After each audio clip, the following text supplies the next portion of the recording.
Alright, let's look at the color replacement tool. Okay, the color replacement tool is found where the brush is. Okay, so under brush you see pencil and then you see color replacement tool. This is the one that we're going to use.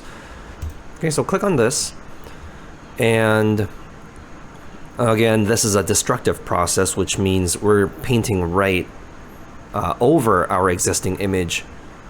So we're actually taking away the original red and replacing it with something else, right? So I'm going to show you how to avoid doing that. Okay, so I'm going to turn this red pepper into a green pepper. So I'm going to go ahead and select Alt, hold, and then select the green from the stem right here. So make sure you select sampling to contiguous or once, and then I'm simply gonna go over this red pepper, and it works just like the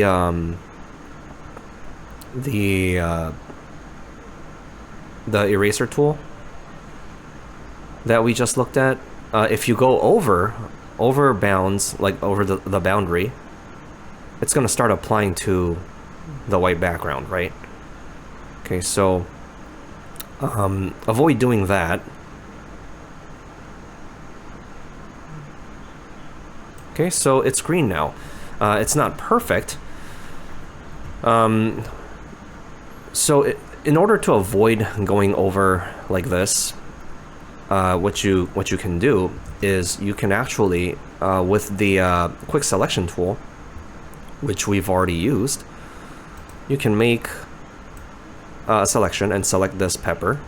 Okay, and then you will right click, layer via copy. Okay, so that now we have just the pepper while leaving this untouched, right? So we're kind of forcing this to become an additive process by leaving the background intact and then isolating just this pepper into a new layer. Okay, so now if we use the color replacement tool, you're not going to affect, it's not going to go out of bounds, right? Because there's nothing outside this pepper on this layer.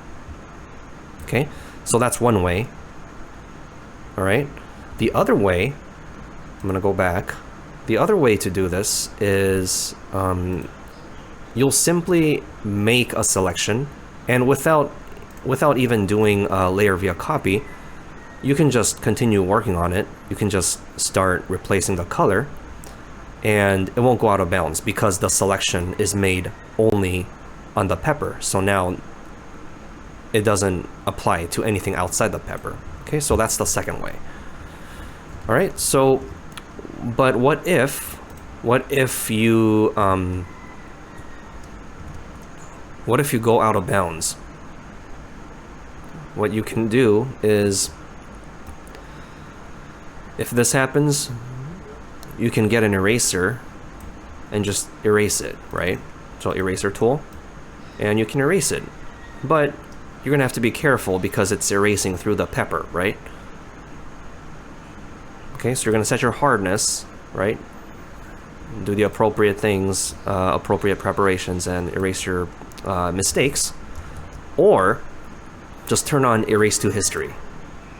Okay, if you turn on Erase to History, the eraser tool will erase to the previous image that existed under the color correction.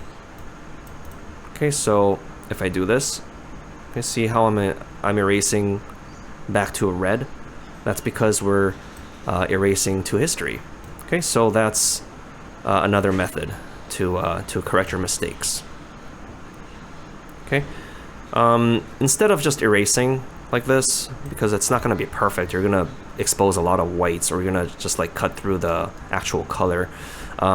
Make a selection and make a new layer for it, and then do it. That's an additive process, so that you don't mess with the original image. Okay, so I'm gonna go back.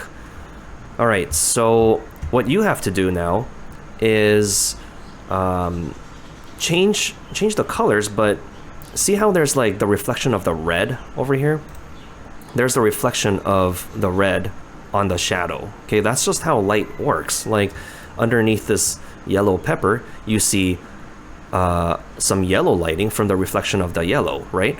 So you'll have to figure out how to change the color of the shadow as well.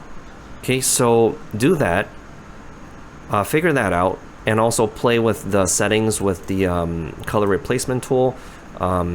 Try the sampling once option, and then also the background swatch. The background swatch is this color right here, so that you can, once you set this color, it'll only sample where this color is. Okay, so that's like when you want something very, very specific, only very, very specific colors to be changed.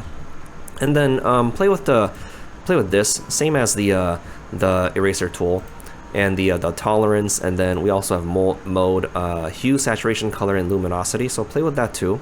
Okay, and yeah, play with this image, and then do the exercise, and I'll see you next time.